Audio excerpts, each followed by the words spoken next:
joining us for Your Voice, Your Stories. I'm Randall Newsom. Each week we highlight important issues impacting your community and introduce you to people working to make our neighborhoods better. Here's what we have for you tonight. In some Howard County schools, there's a change to what students can bring with them into the classroom. Backpacks are out. It's a safety measure, but not one that everyone supports. Thousands of Maryland drivers are no longer eligible for historic tags, how the rule changed, and why some say it's about the money, not safety. And a piece of Baltimore County history is getting new life in Turner Station, how a new park addition is helping the community transform a portion of its waterfront. But first, a hidden piece of Maryland's Underground Railroad history is getting renewed attention. WMAR 2 News' Maria Morales joins a tour of this sacred space in Baltimore County. James Harvey is caretaker of Dowden Chapel, a former Methodist church in Nottingham that once sheltered enslaved people seeking freedom, including his own family members. Now, local officials want to preserve it for future generations. We have kept this so low-key for so long, and just to meet some of the delegates and some of the senators, it's really special. James led a powerful tour of the grounds, starting with the cemetery where generations of his family, as far back as the early 1800s, are laid to rest. There are different plots around the church for different families. And to my luck, my family's plot was right here. This was my great-grandfather, Henry America Conway. Henry was born in 1812. The chapel, built in the 1860s, and its original contents have been preserved. It's believed to be a stop on the Underground Railroad as enslaved people fled up Route 1 to Pennsylvania. That was one of the trails for runaway slaves. Then if you go out there to the end of our lot here and look to the right, you can see Bel Air Road. The rumor was that right under the pulpit was the area where slaves could hide. It was also a schoolhouse during the Jim Crow era. James and his siblings attended school here before helping integrate Perry Hall Elementary School in 1957. Now in their 70s, the Harveys want to pass the legacy on to the next generation, and that's how Senator Carl Jackson, whose district this is, got involved. To know that it's been here all of these years and a lot of people don't know about it, I figured that this was a great way to help get the word out and to help get some support as well, financial and academic. Jackson invited state and county officials, archivists, preservationists, and historians from Morgan State University, hoping to get support for this landmark. Learning about how the family came together to protect the site for generations, the deep history of the site and how it was put together by both freed and enslaved generations. I mean, there's just so much rich material here that deserves to be preserved. Meanwhile, James and his family are planning their annual service that they hold in Dowden Chapel every October with other families whose roots start here. In Nottingham, Maria Morales, WMAR 2 News. A new fishing pier at Fleming Park in Turner Station is giving residents a safe place to enjoy the waterfront. The pier replaces an old loading dock which sat there for nearly 50 years, a forgotten relic from construction of the 695 connector to the Key Bridge. Generations of residents turned it into an informal fishing spot. However, it became a safety hazard, and the county closed off the area a couple of years ago. Olivia Lomax was among those who rallied for a new fishing pier. We were able to petition to Baltimore County Recs and Parks that this is a needed thing for our community before someone gets hurt, before a child drowns or gets swept away on a beat-up pier. And the new pier is more than just a place to fish. It's part of an environmental shoreline restoration project that's been decades in the making. Bear Creek is a Superfund site which is being cleaned up by EPA, which this is part of Bear Creek behind me, has been contaminated, and they have money to clean it up. So residents will be able to even fish in a cleaner environment.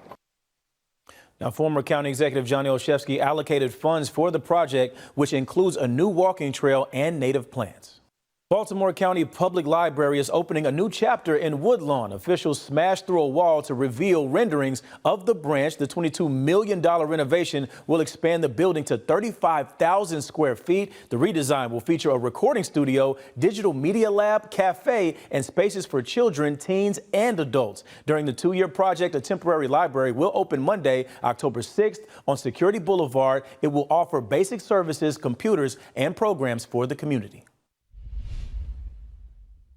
I'm Blair Sable in Howard County. Here, middle schoolers are still getting used to a new policy where they can't bring their backpacks to class.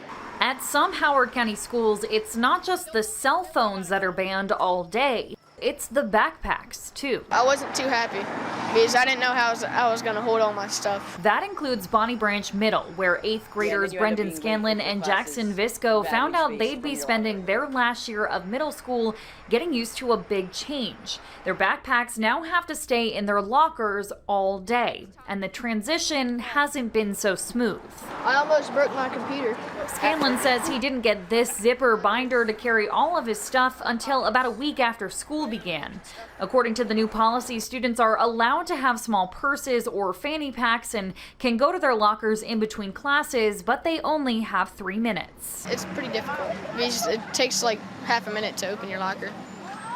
So yeah, and then you end up being late if your class is badly spaced from your locker. Okay. So have you been late to class at all because of it? Yes, I have.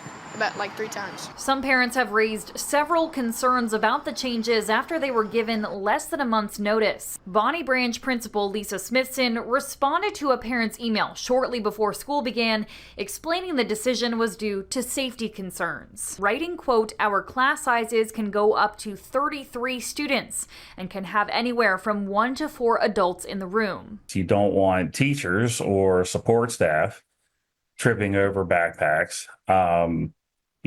So push comes to shove, something has to give. Benjamin Schmidt is the president of the Howard County Education Association and says the new policies are a symptom of a bigger issue. Budgetary restrictions that have delayed renovations and caused overcrowding. When we continue to raise class sizes in a way to save money,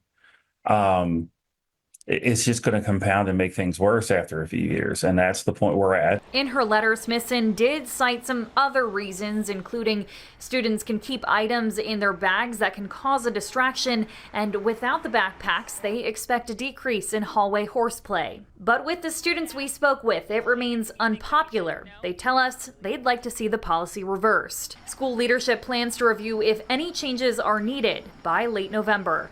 In Howard County, Blair Sable, WMAR 2 News.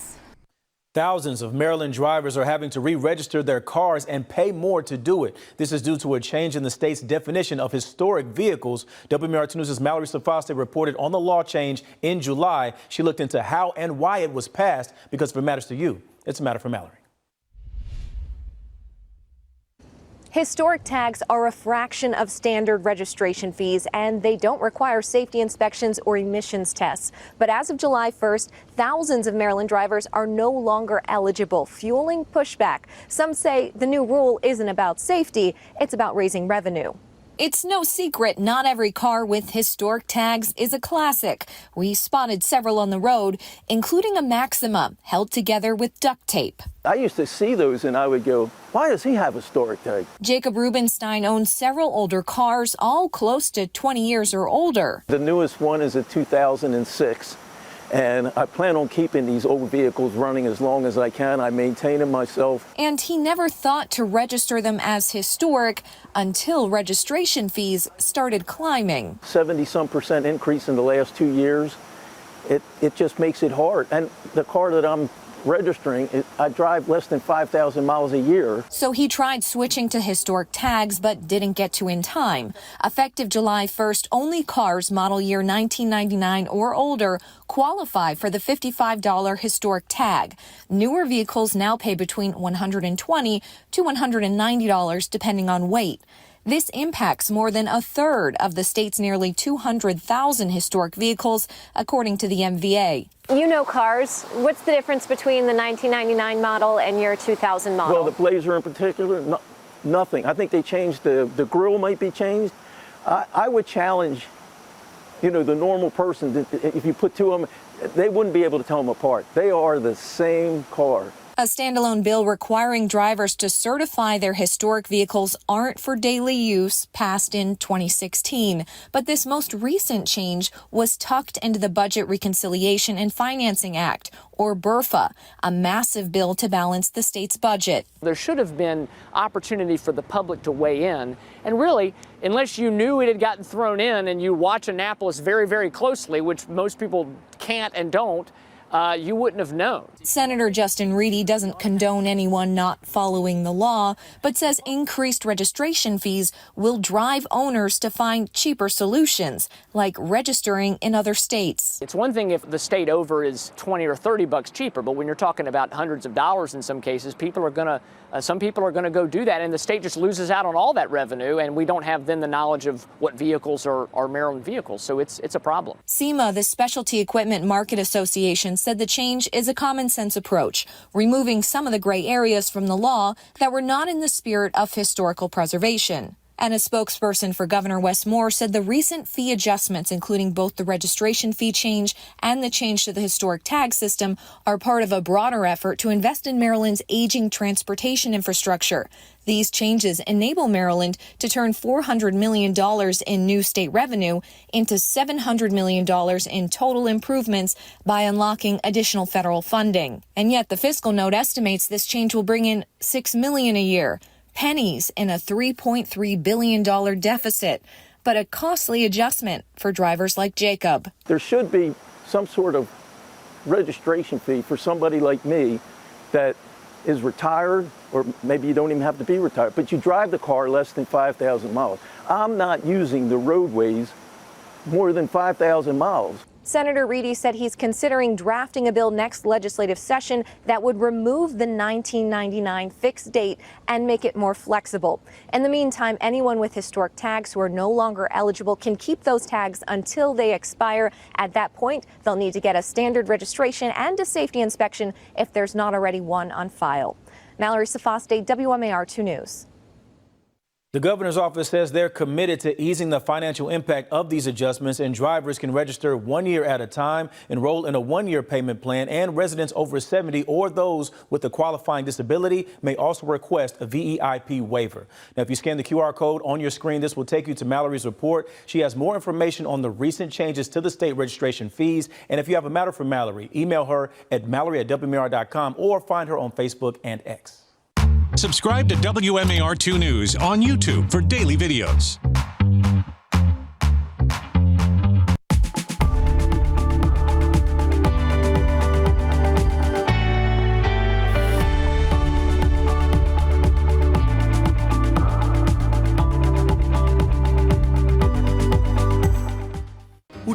You're watching WMAR 2 News, part of the Scripps News Group. Welcome back to Your Voice, Your Stories. Tobacco Barn Distillery, run by 2 veterans and a local farmer, is showing us how their teamwork fuels their locally made bourbon. Catholic Charities has a new set of paws for people, and coming up, I'll introduce you to Carter. But first, meet our Everyday Hero winners for the month of September, the Requity Foundation. Our Megan Knight shows us how this nonprofit is building up skills and confidence in vocational students here in Baltimore. I'm Megan Knight here in West Baltimore. We are honoring the September winners of the Chick-fil-A Everyday Heroes Award, the Requity Foundation. Basically, I helped with this part when we had to dig all of this up. Justin Pittman's fingerprints are all over this house. We had to paint the whole house from the basement walls to all the way to the ceiling. We had to paint the whole house. But those was the best times, I think. Turning this ramshackle vacant house on Pressman Street in West Baltimore into a livable home. It was a lot of hard labor, but I got experience that people in the field that's done it for 10 years, so I'm grateful for that. Justin graduated from Carver Vocational Technical High School, right across the street from this vacant, known as Carver House. Teams of students have worked on it for the last few years, transforming it under the guidance of the nonprofit, the Requity Foundation. With this mission of breaking down barriers between vocational education and the marketplace. Founder Michael Rosenband coaches baseball at Carver and says the idea for Requity came from a student. Why can't we apply what we're learning in our classroom, walk across the street, fix up these houses, get the experience we need, and also impact the community.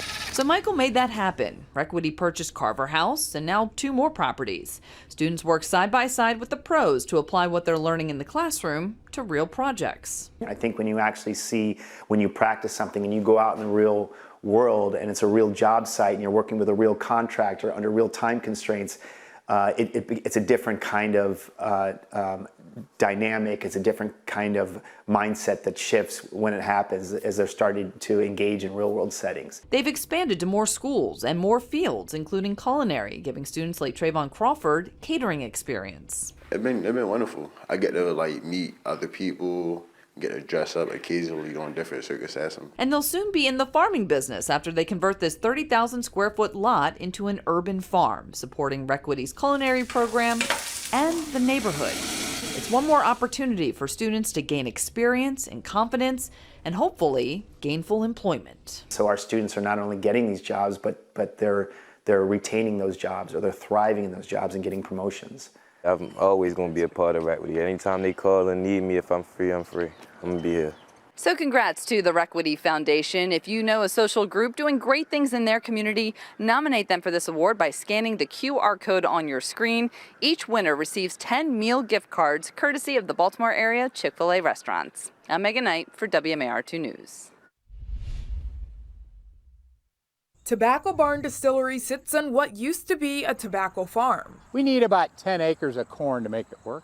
Today, it's run by 3 friends, 2 veterans and a farmer who owns the land, Scott Sanders, Sean, and Dan. We come together to do certain tasks, but then we all have our different skill sets. Scott Sanders knows about long journeys. He entered the Naval Academy here in Maryland back in July of 1976 and went on to become a Navy pilot. As a reservist at Naval Air Station Patuxent River, he eventually commanded an E-2C squadron. In 2007, he even made admiral. The last 6 months of which it was called CTF 151. It was the International Counter-Piracy Task Force off Somalia. His military career spanned 33 years and even learned to use bourbon in diplomacy with a Chinese admiral. His name was Admiral Wang.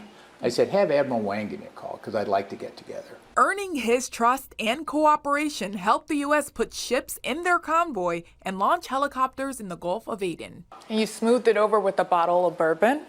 I smoothed it over with a bottle of bourbon. So and in the picture I showed you, I'm presenting him a bottle of bourbon, and that's why I've seen him 3 times, because there's no liquor stores in the Gulf of Aden. Today at Tobacco Barn Distillery, that same camaraderie fuels the business. They produce about 10,000 cases a year, crafted by veterans and their spouses, who Scott says really runs the show. Well, the 3 wives would say they're the 3 owners. I like that. They allow us to work. 98% of what they make is bourbon. It takes 6 years just for it to make it into the bottle. It's like your mother's cookies. The ingredients are better. Your mom controlled all of them. Yep. And boy, would they be expensive if she tried to sell a dozen of her cookies. For Scott Sanders and his partners, it's about building something Southern Maryland hasn't seen in a long time, while keeping it local and veteran strong. All veteran entrepreneurs will tell you, because it's all about teamwork. It's all about the people you're working with. You cannot do anything by yourself. In St. Mary's County, Sayara Williams, WMAR 2 News. Back in July, St. Vincent's Villa said a farewell to its facility dog Carmen, who retired after serving at the villa for 8 years. Catholic Charities' partnership with Paws for People over the years has been beneficial to the children who live and the ones who go to school in its facilities. Through the years of having Carmen and Currahee here at school, it's really turned into a vital position. Now a new 2-year-old golden retriever named Carter is taking Carmen's place at the villa. Basically help any of the kids manage any anxiety, stress, and that actually rolls in the staff as well. And Carter, along with his cousin Currahee, who works at the Villa Maria School, helped the children in many ways. He was ready to go to work on the first day. He is a people person, and he jumped right in Paul's first. Darby Sabatich, who is Carter's handler, says Carter has been training for this type of work since he was just 3 days old. He says the type of service and support therapeutic dogs provide is not something other humans can do for the children. Dogs come with such love and just non-judgmental presence that it really kind of breaks the kids and can distract them into moving on and being able to work on those things that they do need to work with. And Carter's calm demeanor and youth helps him bond with everyone he meets. The most personable dog I've ever met in my life. I've had dogs my whole life, and he loves being with people. He loves attention. He loves giving attention. And even though there is a new pup in the villa, it doesn't stop Carmen from visiting occasionally, still offering her support for vulnerable children. Janae Wright, WMAR 2 News. WMAR is once again partnering with the House of Ruth for our Fill the House campaign. Join us in supporting women and children escaping domestic violence. We're collecting essential items like towels, sheets, deodorant, and diapers. Scan the QR code to see the full list of the items we need. Drop off your donations on Wednesday, October 15th from 9 a.m. to 6 p.m. at the Wise Market parking lot at Towson Place. For more information, head to WMAR2news.com. Download the WMAR2 News app. Search WMAR in your app store.